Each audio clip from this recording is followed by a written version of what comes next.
Yeah, thank you for tuning in. It's more than a podcast.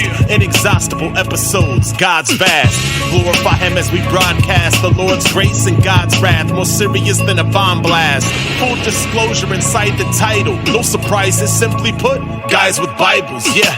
Just some regular, reborn, reformed cats. If it's in the Bible, then they're gon' speak on that.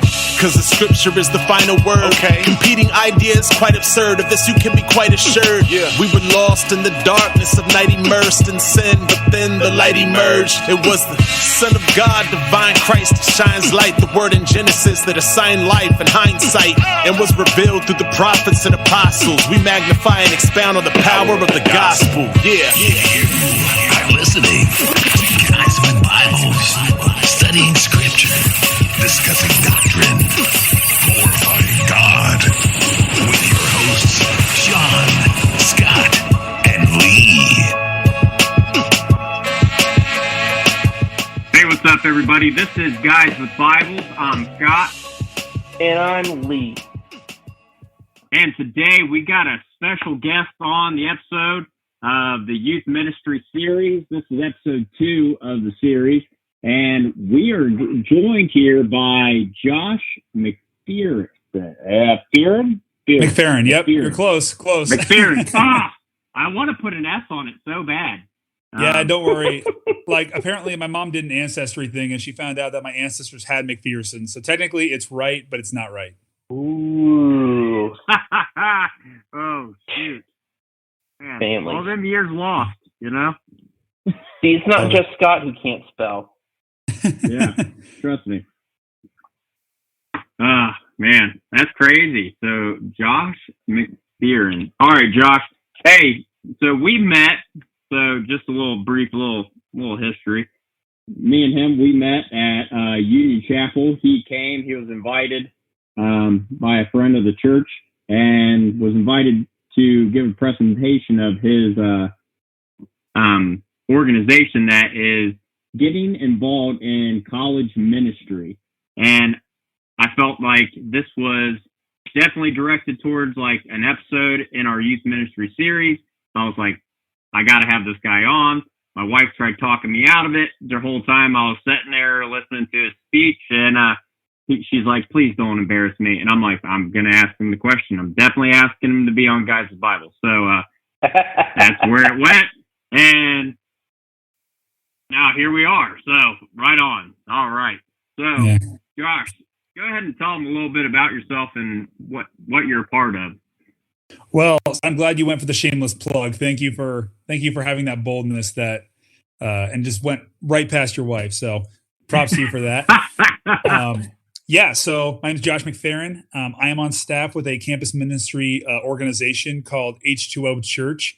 You're probably wondering why the heck is our name H2O? You might be saying, okay, is that an attempt to be kind of a trendy name? And I mean, it kind of is, but at the same time, we get the name H2O from the story in John chapter 4, where Jesus is speaking to the woman at the well, and he tells her that, he who continues to drink the water from this well will continue to thirst, but he who drinks the water that I give will no longer thirst. And so I think the big reason that we go by that name is because we're a campus ministry organization, and the university is a very, very fantastic place for students to find their identity in so many other things that aren't Christ.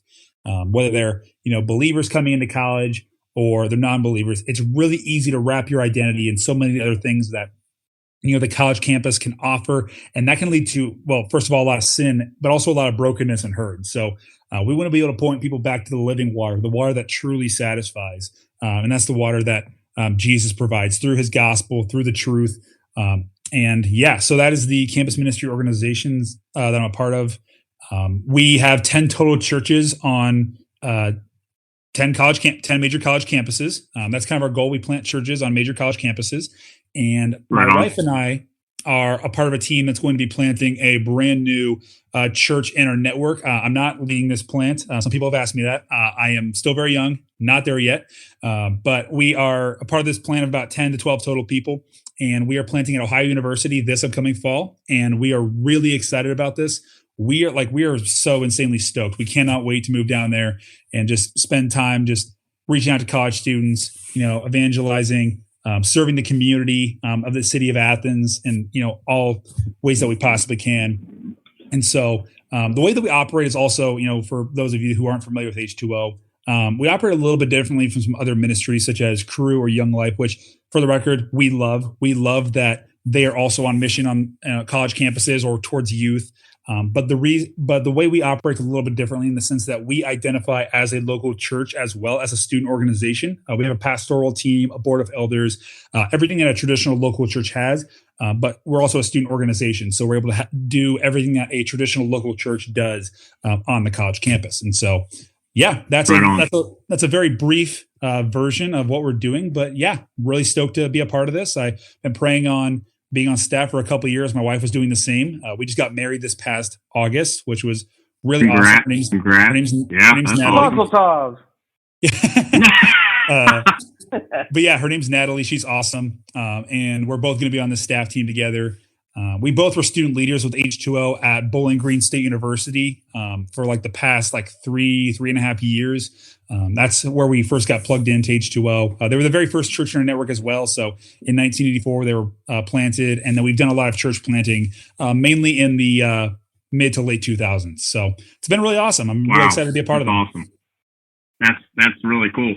Yeah, when you first got up there and told me that your name was H2O, immediately what popped in my head was definitely not that verse. It was definitely more Water Boy, but I wish to a biblical sense, I should have had that verse pop in my head, but I don't know why my mind drifted for a sense. I was like, oh, he must not like Gatorade. So, but anyways, so what's cool is you guys are really attacking at really high popularity schools that are really known for its night theme party type of atmosphere, right? Ohio University is one of the top 5 in the country for the top party states in the United States. Am I correct? I think so. So for a while, it's hard to rank. Like, I don't know how you rank that. Like, just not sure how exactly that's measured. But from what I've seen, it's no idea.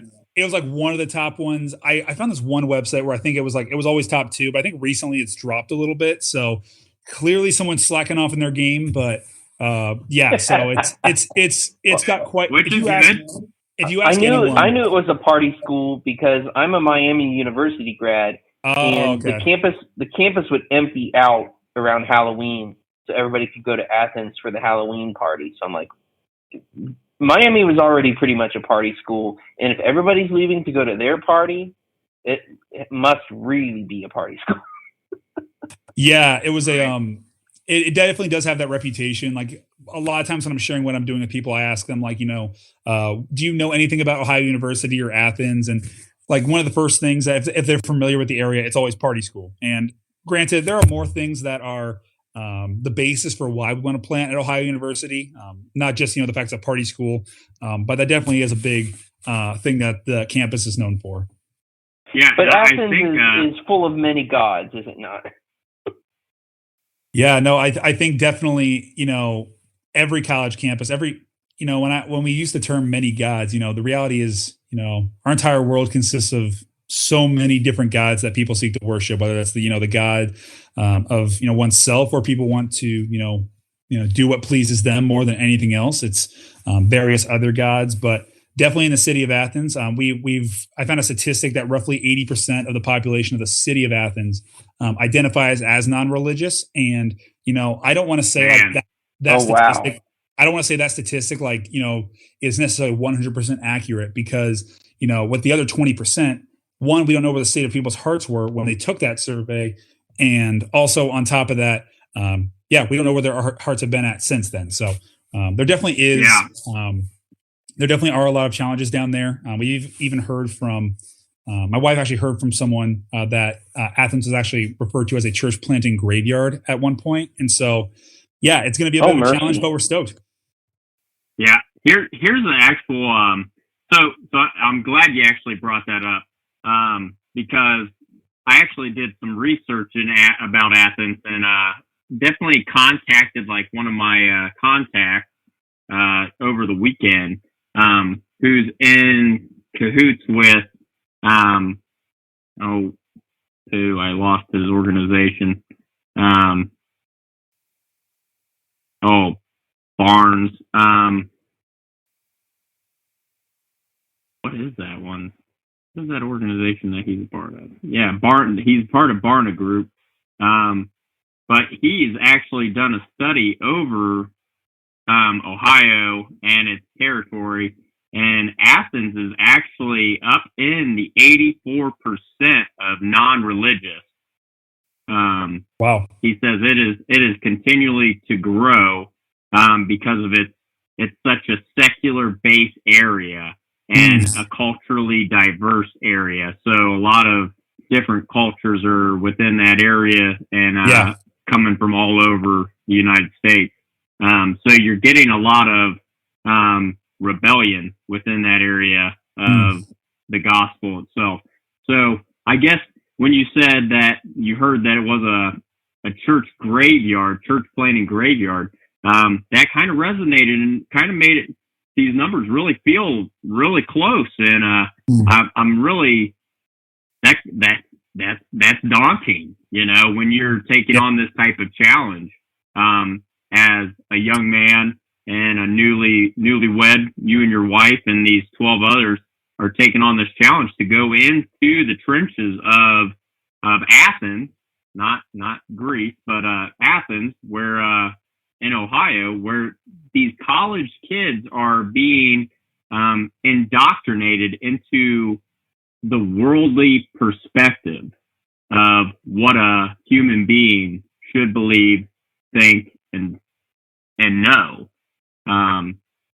So these are going to be our future voices in society. These are going to be our future doctors, our future leaders, that you're going to be coming into contact with. So as you prepare to go down into this, what do you mostly see that the church today has done incorrectly in attacking these certain areas? What do you feel like is working best for your group going forward into this type of situation? I think one of the things that has really been helpful for the amount of, I hate to use the word successful, but successful evangelism that has been going on in our church network, a lot of it is very relationship based. And I think one of the things that, one of the other reasons that we love, John chapter 4 so much is when Jesus is speaking to the woman at the well. He was, first of all, he was getting to know this woman. He was interacting with her. And then he also afterwards proceeded to challenge her going after that and being able to, and also just plain up said, he is the Son of God. And so just kind of with that experience, we look at that a lot as a way that we are able to get into conversations with college students, wanting to seek to get to know them, wanting to hear their stories and be able to share that with them. And then being able to then kind of lean into that, turning the conversation a little bit more spiritual, and then being able to share about the hope that is within us. And I think that's been the way that a lot of these really fruitful conversations have been, because regardless of whether people come to know Jesus through H2O or not, one of the things that we really want them to understand is that we want them to know that we love them, we see them, and we hear them, and we believe that the God of the Bible loves them as well, and we want to be able to share that hope with them. My wife pretty much says that in exactly those words a lot. And, I feel like that's a really good way of explaining a lot of the motivations behind how we do a lot of outreach. It's very relationship based. One of the mottos of our church network is inviting people to find and follow Jesus together. Because even though we want people to seek the Lord first and foremost, we also want them to be able to seek him in community. Like the book of Acts and the book of Hebrews, they talk about the disciples and believers getting into the habit of meeting with one another. And so we really want to live that out to its fullest extent. And when we find that when we have these, when we invite people in intentional community, knowing that they're surrounded by people who can encourage them, who love them, that really starts to kind of soften their hearts a little bit. And I think that's been one of the things that has been really helpful. I think, I would say that. I would say when it comes to other churches that maybe are having challenges with reaching out to certain groups of people, in some cases we want to look to certain trends to try to draw people in. But the best way that we're able to do a lot of bringing people in is through a lot of reaching out and through a lot of just building those kinds of relationships. And so I think that's something that we definitely want to continue to grow in and continue to do as a church. Right. So your main focus is to go out into these areas, even during the parties. I remember you talking about making pancakes for these guys as they're coming through, which I think is great. I mean, you're actually getting involved. You're actually putting yourself out there and trying to be a face amongst the people who are. You're trying to guide them back, guide them back in instead of the blind leading the blind. So you're trying to be the light out there within this dark area that is so enticing. So it draws you in, and the peer pressure that you feel as a college student could be even detrimental to one's personality completely. Where you could be guided into situations where you really were never prone to ever indulging in during your high school years. So it definitely expands your horizon as you enter college. And which is very devastating to the Christian family, because a lot of kids are actually leaving the faith as they go into college. And this is where a lot of things that we need to question as a church about how we move forward and how we train up our youth within the church to go into college and be these same light, like what H2O is doing here, to be that in the college campus. That way there's still beacons of light dispersed throughout college campus. And I think what you guys are doing is very, very bold. You guys are actually stepping out in your faith. You guys are willing to go into these areas that a lot of Christians within the church are not willing to go. They don't want to go into a college campus and approach many young adults and have awkward conversations about different theories of genders, social justice issues.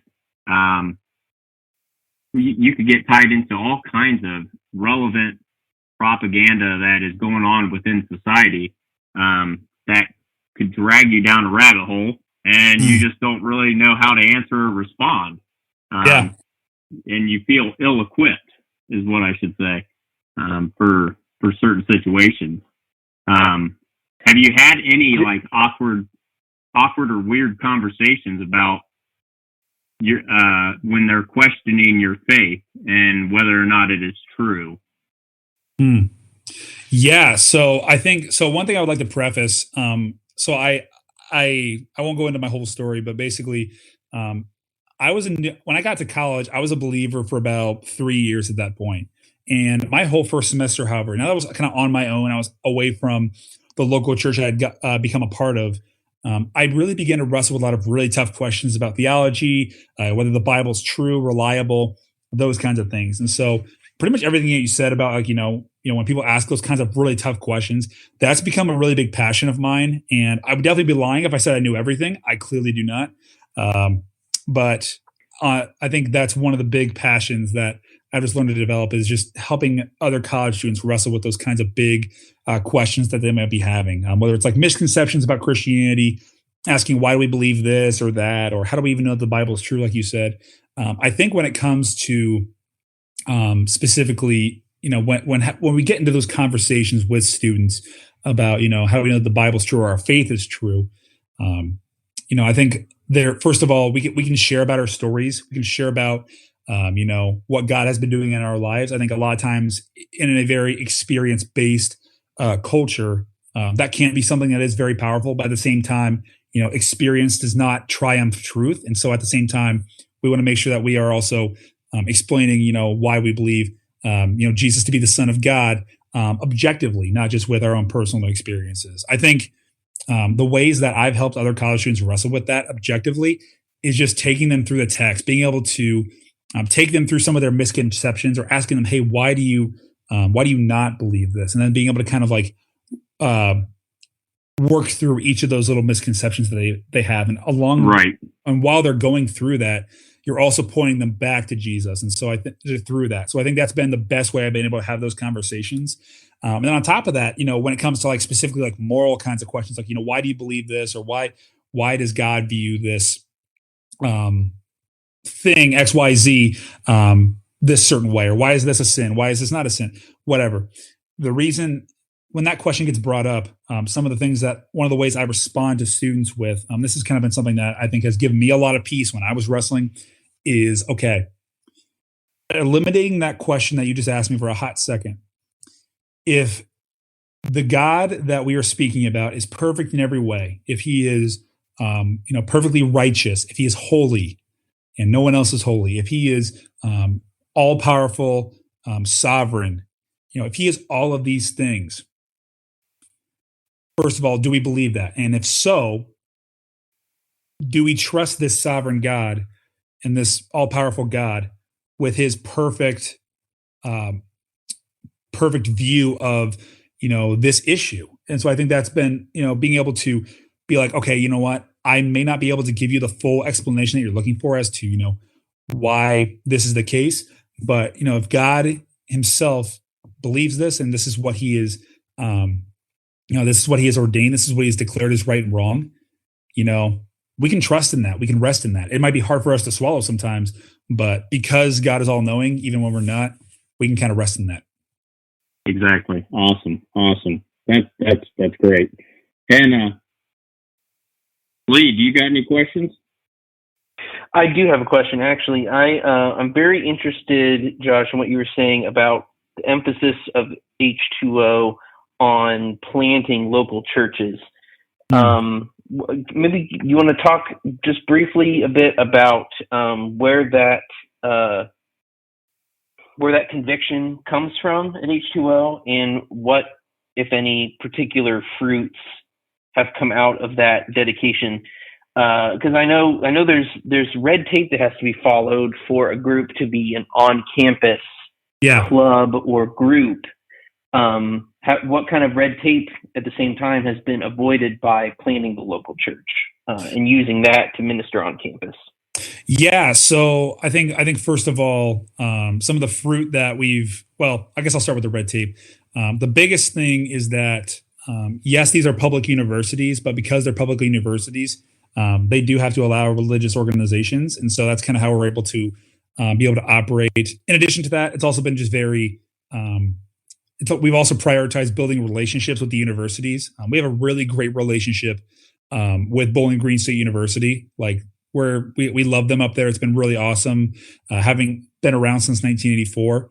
And so being able to build those relationships on top of, being allowed to be a student organization really allows us to, even if people fundamentally disagree with us, still kind of admire us as an organization. So I think that's been a really great way that we're able to maintain our status as an organization. But on top of that, in terms of the fruit, I think first of all, one of the things that we really challenge the students in our church to do is, we want to live the Great Commission out to its fullest extent. And sometimes when we think about making disciples, we think about, obviously evangelism and reaching out. And those are, 100% important. But on top of that, we want to challenge these people that we're making disciples of to then go out and make more disciples. And that's how, the early church was able to multiply. And that's how we, are looking to multiply as just a piece of the body of Christ. We've seen our churches, specifically Bowling Green is really big, grow over the years. And then also we've been able to raise up people who feel led to church plant on other college campuses. And now we have 7 campuses 7 churches on 7 different campuses in the state of Ohio. And then we have one at Western Michigan, one at Indiana Bloomington, and then weirdly enough, the University of Central Florida. So we are kind of all over the Wow. We're working on that.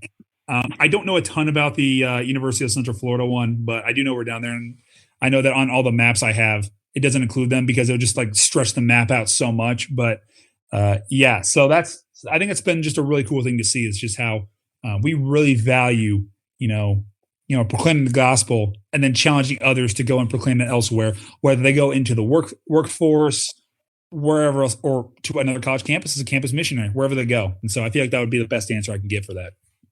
How does H2O structure those churches as well? Is it a plurality of elders kind of structure? Are there, for lack of a better word, townies that get involved in the leadership or help in those churches? So kind of going through, most of my experiences that I can kind of speak on behalf of come from Bowling Green State University when I was a student leader. So in terms of how these other churches, operate with who is on their elder boards, I'm not sure the specifics of who all these people are. But what I will say is that each of these churches identifies as a local church. They have their own board of elders, their own pastoral team, everything that a traditional local church has, I would say we have. And with my experience at Bowling Green, our board of elders consisted of our pastoral staff, if I'm not mistaken, as well as there were some people who were Bowling Green's church was actually big enough that we had a city side where we had some adults that were still staying in the city, and even some of the kids that they brought. We'd have Sunday services and gatherings for them as well. And we've become very intertwined as a campus and a city. But there's also been definitely some older men who have been involved in the eldership in our church as well. So. That's really awesome, because I think there's something that gets missed when a gospel-centered group is an on-campus ministry only, and it loses that local church aspect. Yeah. Because if we're trying to raise not only a generation of Christians but a generation of churchmen and churchwomen, then it seems to make sense that even for those who have not grown up attending church and being part of a church, you're already kind of building that muscle memory with them, gathering with the local congregation on the Lord's Day and on the other times that you get together for different services. You're already building muscle memory for when they leave campus. Well, I mean, I've been part of a church for 4 years. Where's my next church? What church am I going to join next? I think that's really crucial, and I'm sure that pays dividends, so to speak, as far as the fruitfulness of the ministry after those 4 years of undergrad. Yeah, when those kids move on to somewhere else. Yeah, I think that's been really cool with our network for sure. We're not just we want people to become followers of Jesus, but what's also been really cool about our church is we get to challenge the believers in our church to be missional on the college campus, whether that's evangelizing to their classmates or even partaking in a lot of the different volunteer and service opportunities, even small group leadership and a lot of discipleship opportunities. We really give the students a lot of different ways to be involved, empowering them as missionaries in their own lives, and then I feel like that's going to translate really well once they go off into the world, whether they become a full-time missionary or they just go into the workforce. Right on. Have you, in my last question kind of on this, and we can move on if you want, but have you noticed a difference in your experience with young people who have grown up in church versus the kids that come to the church with no background? Have they approached or reacted to messages or teaching differently? Sometimes I kind of wonder if the church kids who have kind of been there and done that and kind of want to see what's going on with the world tend to tune out, or whether there's a particular hunger from church kids that may not bear out in other groups. I'm just kind of curious what in your experience, what the differences in the response is from the students based on their own background. Yeah, so I think the best way I can answer that is, we do have a lot of students who come from backgrounds where they've had various church experiences. We've had, and some who even like have distanced themselves and maybe they're trying to check out H2O for the first time.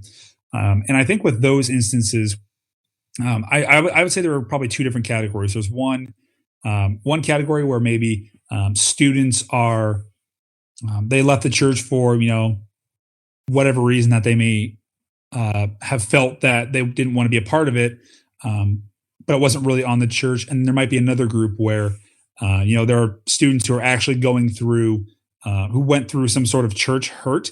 And so with those two different camps, I'd say there's a lot of relationship building that has to take place just to get to know the student and get to hear their experiences. And then once we kind of get to see where they've been, we can kind of, as we mentor them, kind of help them work through some of these concerns that they may be having, or in a lot of cases, misunderstandings about Christianity.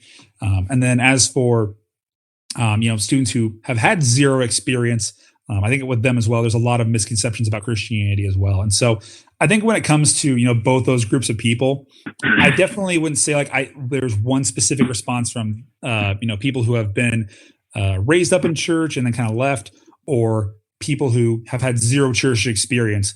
But I think with both of those parties, there's a lot of misconceptions about Christianity. There's a lot of skepticism.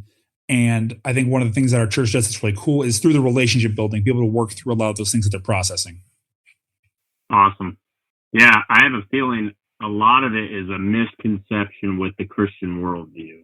Mm-hmm. And a lot of people include Christians in with certain sects and denominations within the evangelical realm, and even cult realm, like Mormons, Jehovah's Witnesses, and Catholics.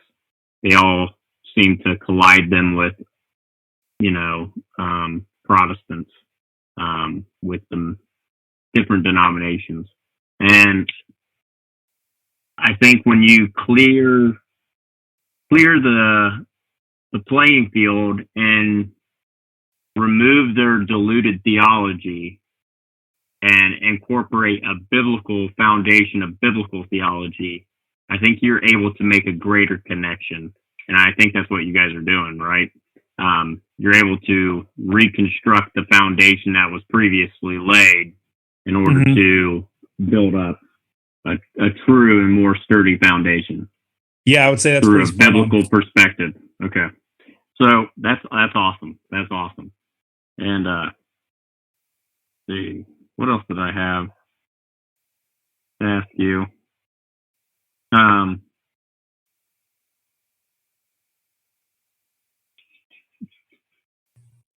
I'm curious. Maybe tell us a little bit more about what drew you to wanting to become part of the church planning effort. I mean, I can understand having had the great experience you had in undergrad yourself, wanting to maybe support, but what put you over the line to saying, hey, I want to be one of the ones going and planting a new church near this campus? What was that call like? Where did that come from? Well, I think specifically, there's kind of two different answers to that. There's, the Y campus ministry and then kind of the YOU. And so maybe I'll start with the YOU. With that case specifically, I have had no experiences down at Ohio University. My wife has not really either. However, we do know people that have been down there and who we know and we love. And in some cases, we know people who were, when we were in high school with them, they were actively trying to seek the Lord. But once they got to college, they began to struggle a lot down there. And so that was one of the big reasons that our hearts really broke for the city. And also just the more we learn about it, we've really began to have, our hearts are continue to break. Athens is a really interesting city because you have a campus that is very, very young, very party heavy, very liberal as well, very activist heavy.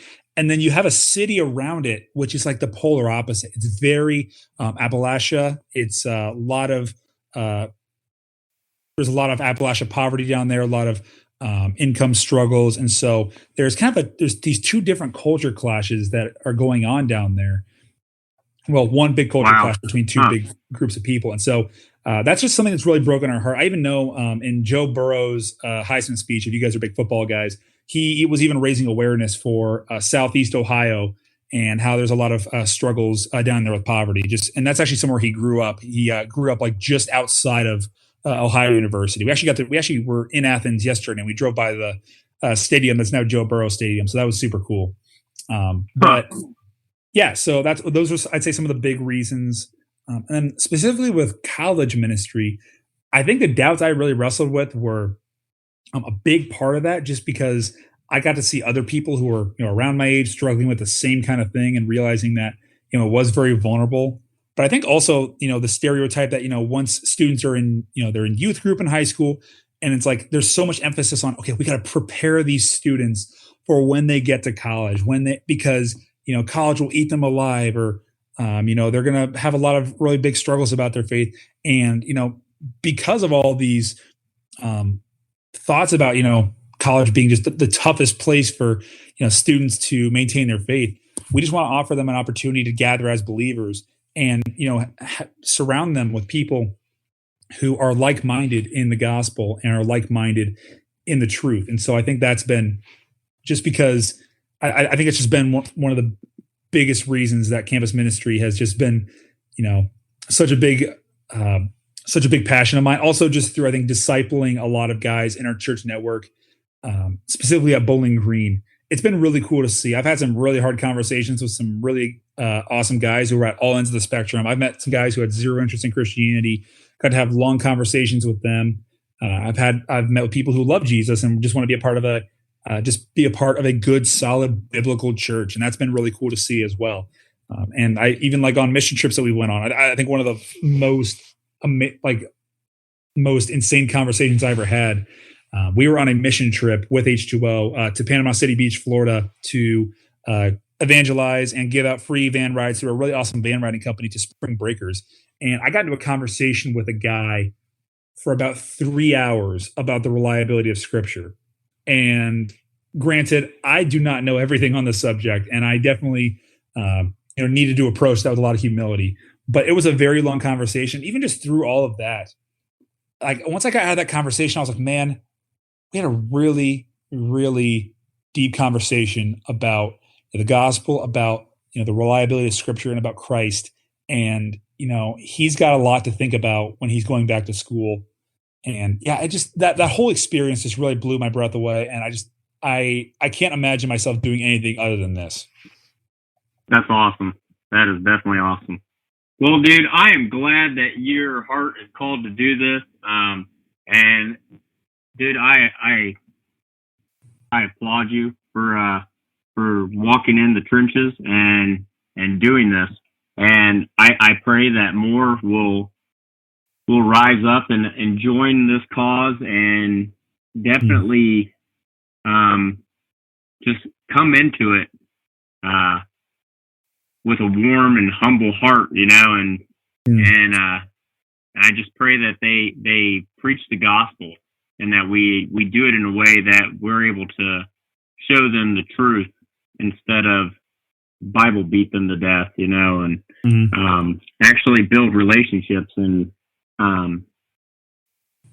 build bonds that will last forever, and be a remembrance to them for the rest of their life.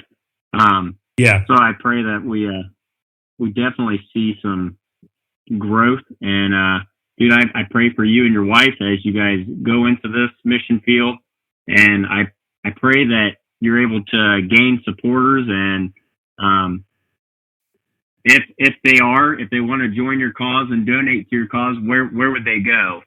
Yeah, so that's a great question. So again, thank you so much. And thank you for having me on as well. It's truly an honor. I was really excited, and I'm also just really grateful that by God's grace I'm able to be a part of this.